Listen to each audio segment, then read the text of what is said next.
Good evening, everybody. Welcome to another episode of the Pits of Motor Chaos. It's your host, Dave. Got a special guest, blown alcohol pro mod driver, Troy Shumate. How you doing, Troy? I'm doing all right, buddy. So, how was your Christmas, buddy? And it was all right. Got me a new ride, so it turned out to be a pretty good Christmas for me. Santa was pretty nice. Well, that's good to hear. So, any New Year's resolutions? Man, go faster. Yeah. We're trying to go as fast as we can get, so that's all we're focusing on, is winning as many races as we can win, and set PBs just anytime we can.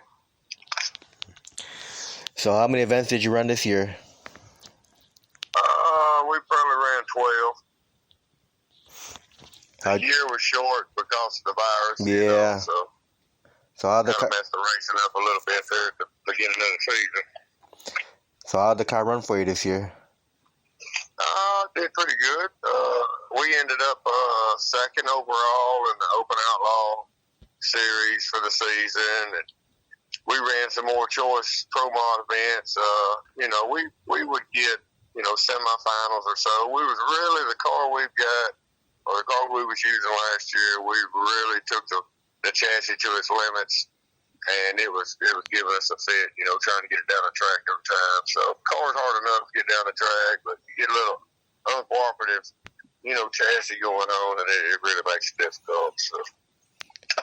So how was the transition going from nitrous to blown alcohol? Well, I had the opportunity to get the blown alcohol, and I was hesitant because, we knew nitrous, we knew nothing about the blown alcohol, and I knew it was a powerful machine and could do it with less cubes, and got the opportunity and ended up jumping on it, and we never looked back. I mean, this is, to me, it's so much easier. It's a lot more power, and it's just easier for my guys to tune, and less moving parts, if you will, with the nitrous, running 2 or 3 kits, you got a lot of solenoids, you got a lot of chances, for something not to cooperate, and you really have a bad result. So the blower seems to be a little more lenient, it does works better for us. So now, when you ran with the nitrous, what was the fastest cars have gone with nitrous? The fastest we got for that chassis with nitrous, it was a 655 with 2 kits on it, shooting 800. We got 427 at about 174 miles an hour. Now, how about with the blower? With the blower, we've hit 399 at 184, and we've done as good as a 95 60 foot and pretty consistent at 97 60 foot range. So the blowers definitely picked things up.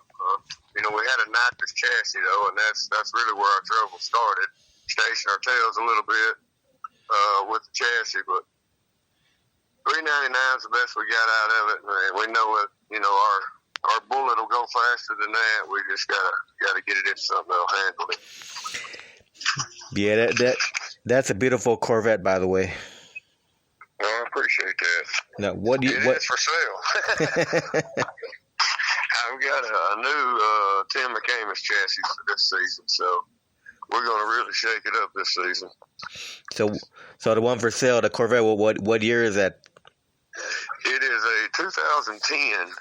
It's a 63 Corvette, of course, but it's a 2010 built chassis, and it's a vehicle kit built by Virginia Speed.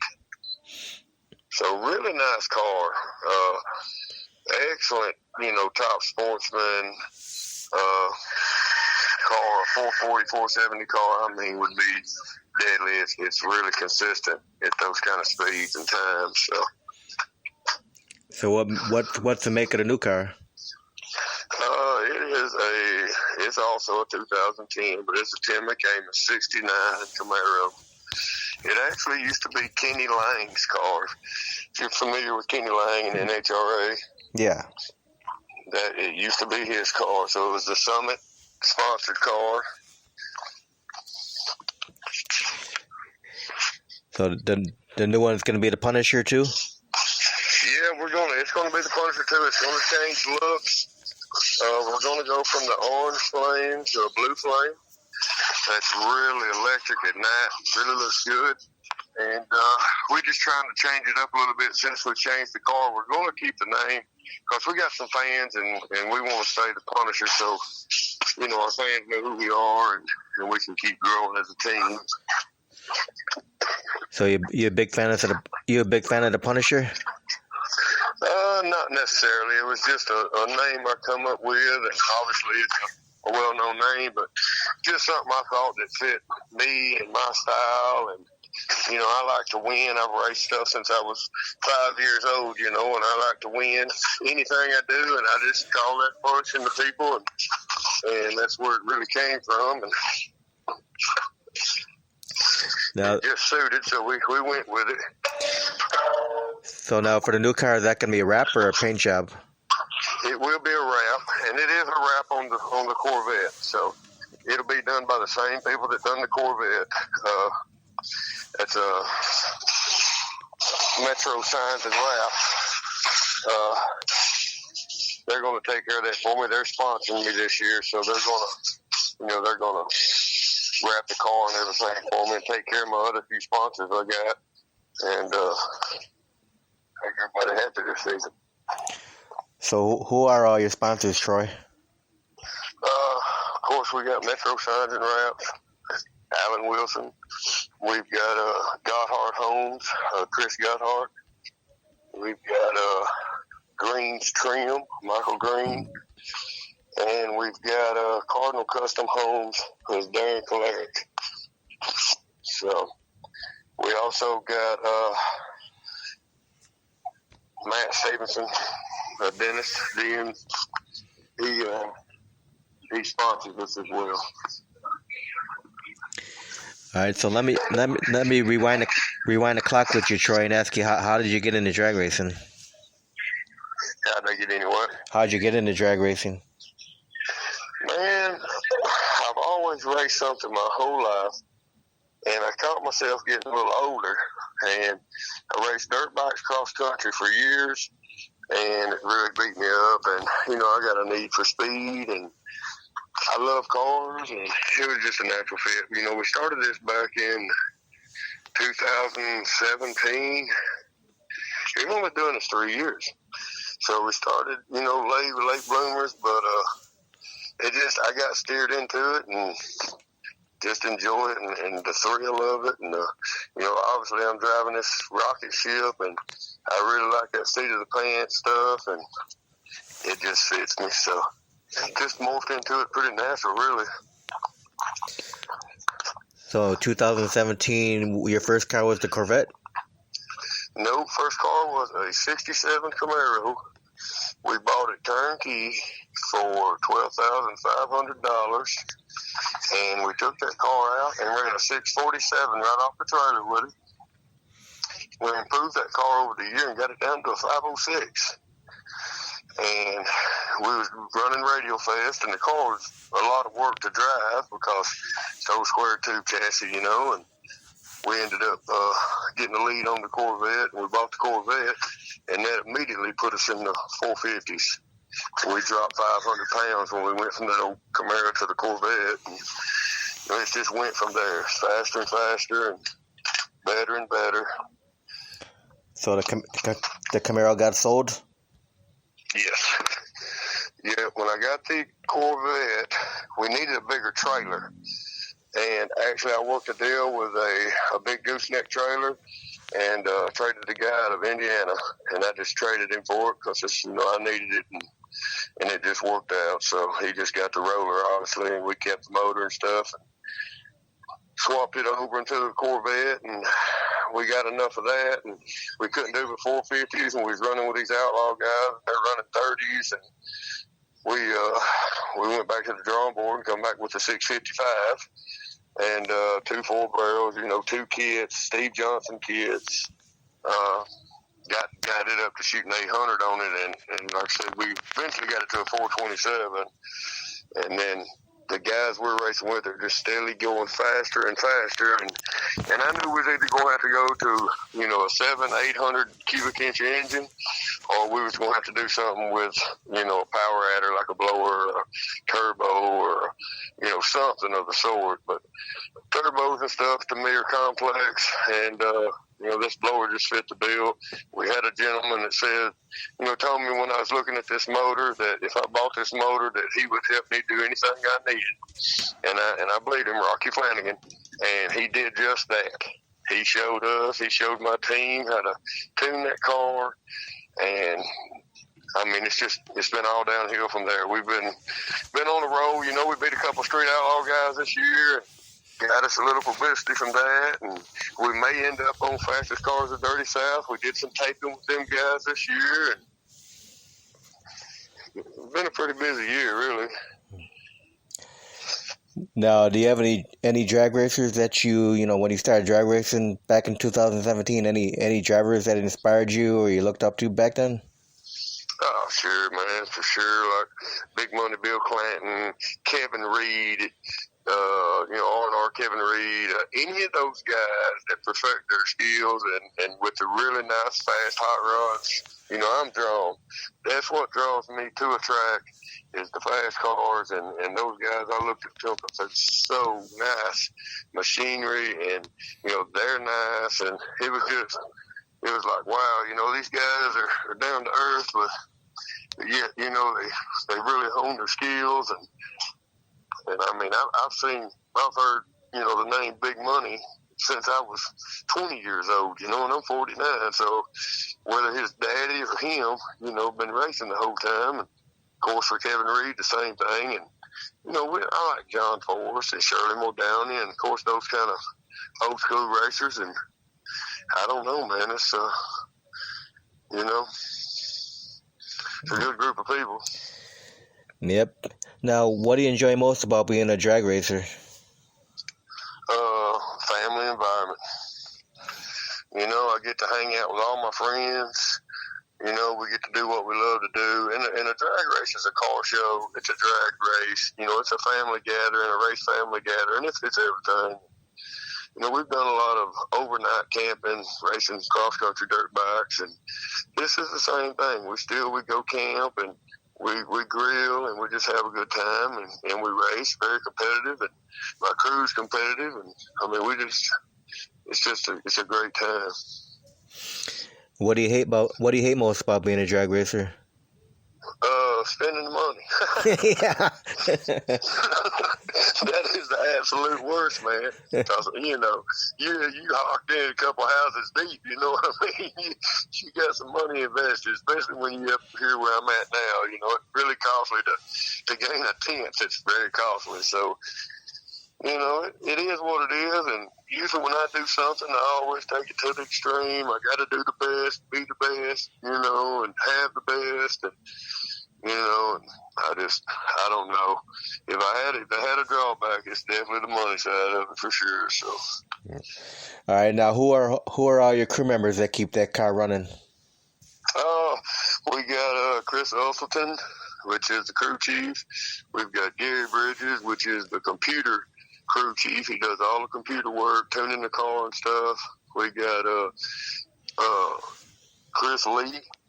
He takes care of my tires, anything to do with the tires, from marking it for passes to checking the air, torquing the rims, you name it. I got Justin Kaminsky. He keeps the car clean. He keeps the chutes packed. And I got Danny Capley. He drives the push car. He makes sure fuel's in the car. And he just overall keeps an eye on everybody to make sure everybody's got their job done. You know, we're trying to double check everybody to lessen our mistakes, and trying to grow faster than we can if we don't, you know, really implement a plan that we're checking each other and making sure we've got all our I's dotted and T's crossed when we go out there. And them guys are so into it. And, you know, to see these guys, man, when we win big races, they are so ecstatic, you know. And that, to me, is one of the best feelings I could have is watching these guys, man. It pays off. So it's really fun. Now, Troy, if you could have your fans remember one thing about you, What would you want that one thing the fans remember to be about you, Troy? Yeah, just remember that, that's honest, hard-working guy, and he don't know how to lift. He's going to drive it through whatever he can, and he's there to win. I'm just a winner, but I'm there for the fans, the kids. I love seeing the kids. We love having kids in the car, getting pictures and stuff. And, I just want to be known as a good guy that would do anything for you, really. So that's the way we are. We help you any way we can. Now, do you think you could get any better as a driver? And if so, how do you achieve that to get better? Well, to get better driver, this year I had to do a lot of wheeling because of the chassis issues. We got in some really sticky predicaments. We crossed the finish line at Brainerd, 172 miles an hour sideways, facing the wall. It's all seat of the pants stuff. You can't think. It's all reactions. And, we saved it, and we've had some, that was our worst one, but we've had some other mishaps, that got us close. Hopefully with the new car, we take care of that and let me get back to driving and working on the tree. I need to get consistent on the tree. And when we're cutting decent lines at 30 or 40, you're always going to do better if you can get a teen or better, So you can't ever really get the best at that. That's always an ongoing thing. You got to work on that kind of stuff, that coordination. Now, when you get out there on the track, do you have any pre-race rituals or superstitions at all when you're out there? No, really don't have nothing like that. I just do my thing, and I'm really just an outgoing person there at the pitch, and I let my crew do their jobs, and I try to mingle with the fans and anybody like that. And when it's time to race, it's just time to race. And I just go get my gear on and get in the car and make it happen. All right, now speaking of gear, where do you get all your fire safety equipment from? It's all sense and stuff. And my main supplier is R&R Supply, Speed Machine, okay? They get me anything I need. They do anything for me. They're my machine shop. They, get a lot of my equipment, and I do Stroud,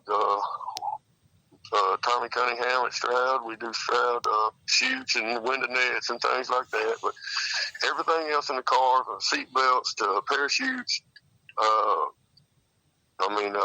seat belts to fire suits to helmets to all that stuff is Simpson. It's all 5-layer Simpson stuff, and it comes straight from Simpson. Now, is there a lot of prep for getting that car ready for a weekend? Yeah. You're going to have the valve covers off. You're going to have to go through some things. The car has to be warm, just like every car does. And you have to adjust the valves. Where a lot of bracket racers and stuff, they're not having to do that kind of stuff. So it is a little more, tedious. It goes through fuel a lot faster. So all that stuff is going to equal more maintenance. Really, keep you more busy. And just, you got to check bolts. It shakes bolts loose everywhere. So you've got to keep a check on bolts and any kind of stress fractures that you may be getting in anything from tire shake. It could become a lot of maintenance, and generally it's just a fair amount. Now, what kind of blower you got? You got a screw blower? Yeah, it's a PSI. It's a D-rotor screw blower. So we're going to eventually probably get a C, but right now we're not using all this thing's got. We only got 35 pounds of boost, and we're fixing to take it to 40 this season. The thing makes like 50, so we still got power in it. And we may end up with a Hemi next year. Right now we've got a new Century block, a Chevy-based. It's a Mopar-based bottom end with a Chevy valve train, so we're probably going to go all Mopar next year with the engine. Now, do you have any favorite tracks to race on? Just not really. They're all got their quirks, and I like the people at like at Brainerd and Ringo, Georgia, or Coffle, Tennessee, or even London, Kentucky. Those people are, they're really family-oriented type people, and out, willing to do anything for you. And we got another man that puts on races for us, Jeffrey Walker, and anything that guy puts on is going to be good. So, I mean, the tracks are usually good. The fields are stacked. And it's just a good time. And that's what we want. We want competition. We go these races, and you know, we get it. Now, do you ever do any quarter mile racing? No. Now, car's not set up for quarter mile, so we would have to do some work to it. The only quarter mile track I'm aware of that's close to here is Bowling Green. And, you know, while we go up there and run the 8th mile on it, we just had never run the quarter. Have you ever done quarter mile racing at all in your life? Nope. All right, now, what would you consider to be the milestone so far in your drag racing? Just where I'm at, you know. I mean, the learning curve at my shop straight up, and you know, 3 years I think is a pretty good accomplishment to be, you know, where we're at. And as far as a team, you know, when we first started, we was, you know, everybody was going different ways, and we didn't have that harmony. And you know, we're to that point where we're getting the harmony, and it's starting to pay off. And I think just as a group, a team, and all that, it just shows, you know, it's a milestone for me for sure, you know, to get all these guys working together and having a good time at the same time. So, all right, now if someone might be listening to this interview live right now, whether it be a young person or an older adult, and they're thinking about drag racing, what kind of advice would you give them? You know, I mean, if you want to drag race, do it safe. I wouldn't recommend street racing. You know, I would never do nothing like that personally. But don't look down on somebody that does. But in the same, do it safe, you know, and just work your way up through, and you know, don't be discouraged because you can't have the best just yet. Just keep working and keep focused, and you can have and you can do just anything you want to. Now, have you had any accidents or close calls? Well, we haven't had an accident. The closest call we had was the crossing the finish line at 172 miles an hour sideways. If we was looking at the wall, you know, the track's only 40 feet wide. At 172 miles an hour, 40 feet is just ain't even a blink of an eye. So, yeah. I mean, that right there really, you know, it flipped my stomach. You know what I mean? It was one of them situations where if you was playing the video game, you're done.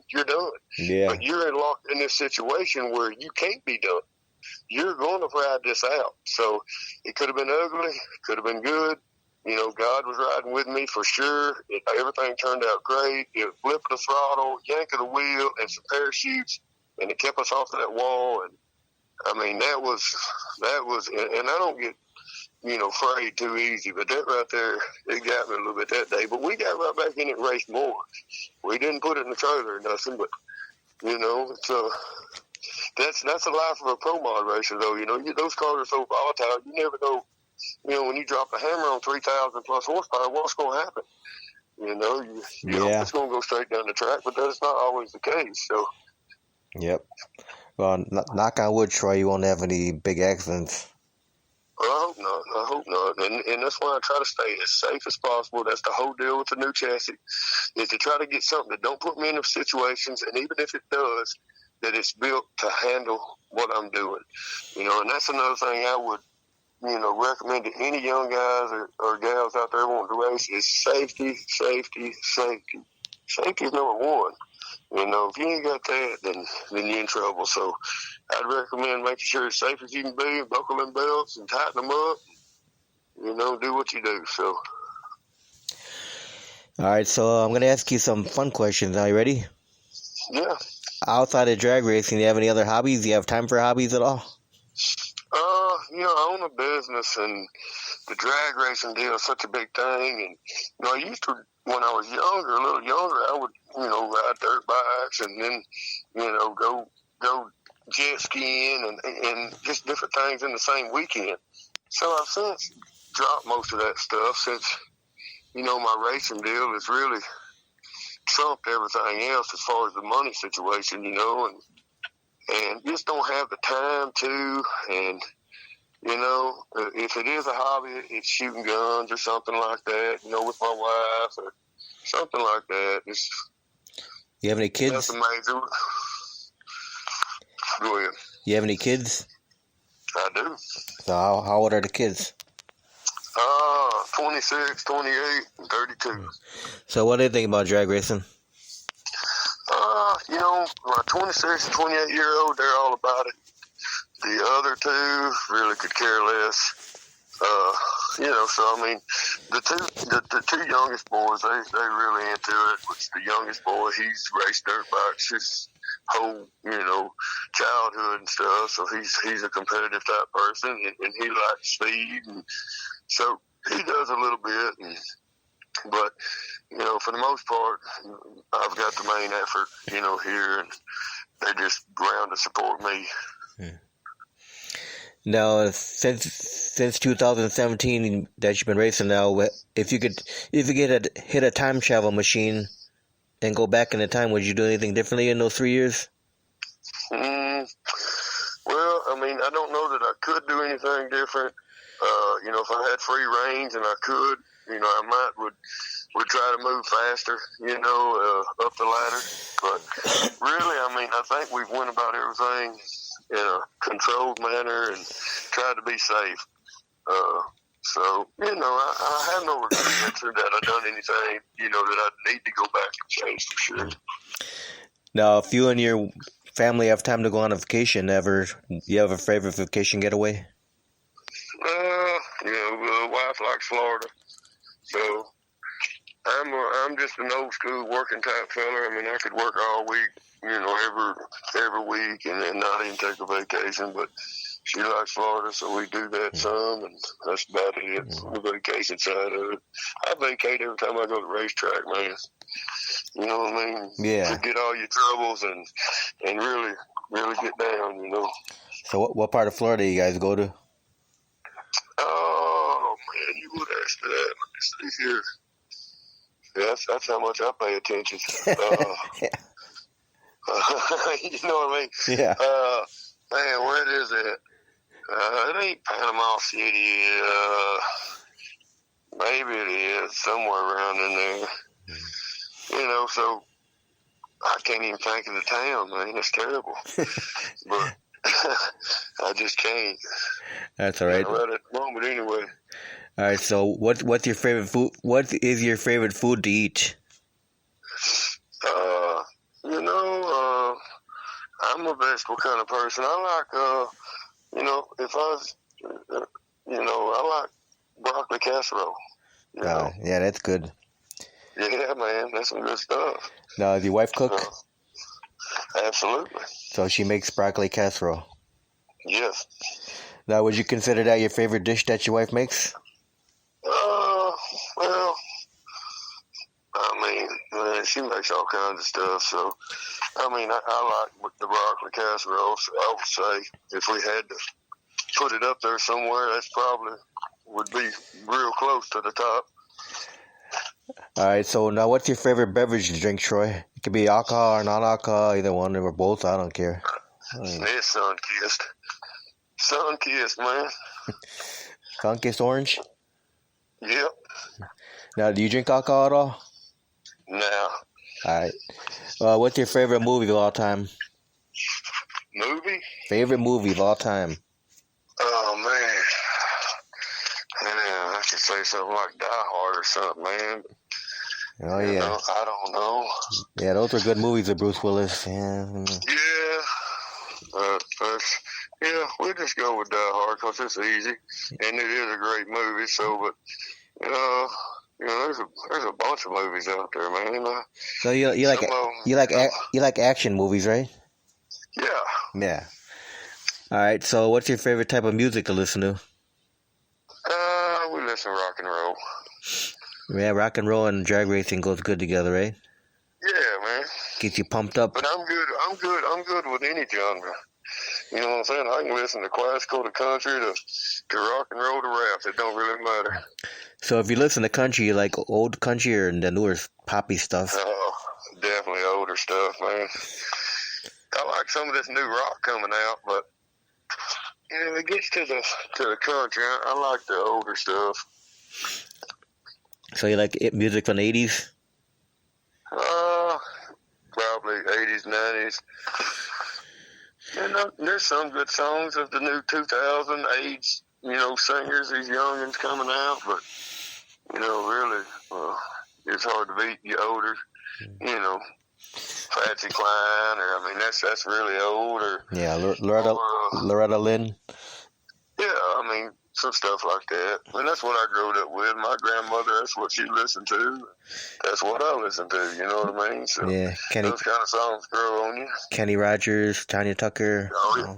Absolutely. Dolly Parton. Mm-hmm. All of them. Now, when you were growing up, Troy, as a kid, did you have a favorite cartoon to watch? Yeah, we watched like the Roadrunner Cody type stuff, the Tom and Jerry. Oh yeah, those so, are. All the older stuff. This new stuff now with the SpongeBob's and I can't even think of some of them names, but what the kids are watching now is just far-fetched stuff from what I'm used to seeing. Yeah, exactly. All right, so during a race weekend when you're at the track, do you eat lightly during a race date or do you eat regularly? I'm a light eater anyway, so I really don't eat much during the day. If I get hungry, I might fix a sandwich, but usually at night it's going to be a hamburger or some chicken or something like that on the grill. So I'm more of an afternoon eater. All right, most embarrassing moment on the track? Man, I'm going to tell you, most embarrassing moment on the track was the first day we took that blower motor out. We did a burnout in the right lane, and we ended up in the left lane. So that was, the car was up on the side, not on the side like on the body, but it was up on the edge of the tires. It was a scary moment, but it was pretty embarrassing for sure. So. All right, what's been the fondest memory of your drag racing so far? Just really, I've had a few, my friends obviously is I'm very fond of those memories, and then, these outlaw guys, the street outlaw guys that are so far up on the pedestals, and just to go in there and be able to roll them guys, and they're really down to earth kind of guys, that was a treat as well, so. All right, so if people want to follow you, see where you're going to be racing at next year, what's the best way for people to see where you're going to be at? We've got a Facebook page. It's Air Pro Racing the Punisher. And then you can also look us up on Open Outlaw Racing on Facebook as well. So those will have, the Open Outlaw Racing will have the schedule on it. And you can follow the Punisher page. We update that through the racing season, new videos and pictures and things and such. So it's not, kind of really don't go dormant in the winter, but it kind of does. It picks back up when racing season picks up. So yeah. But the Outlaw page is going right now. The Open Outlaw Racing, it's on right now, and it gets numbers here today. So. All right, Troy. Well, I want to thank you very much for taking time tonight to do this interview. Yeah, man. You have any final words or, shout outs, any kind of good stuff before we close out? Yeah, man. I appreciate you calling, and it's been a pleasure talking with you for sure. And, give a shout out to my crew, because without them, you wouldn't be talking to me. I couldn't be doing this. So we do it because they help, and then the wife lets me do it. So there you go. Shout out to those people. And hopefully this 2021 season we'll bring home a championship this year. So. Yeah, I was just about to say we'll do another interview in the future and hopefully talk about some big wins for you. Oh, yeah. Well, it's coming, man. Well, I wish you the best of luck with 2021 racing season, Troy. I appreciate it. Yeah, and also I wish you and everybody listening a Happy New Year. Yeah, Happy New Year to you. All right, thanks again, brother. Yes, sir. You have a great night. Buddy. Bye. Bye-bye.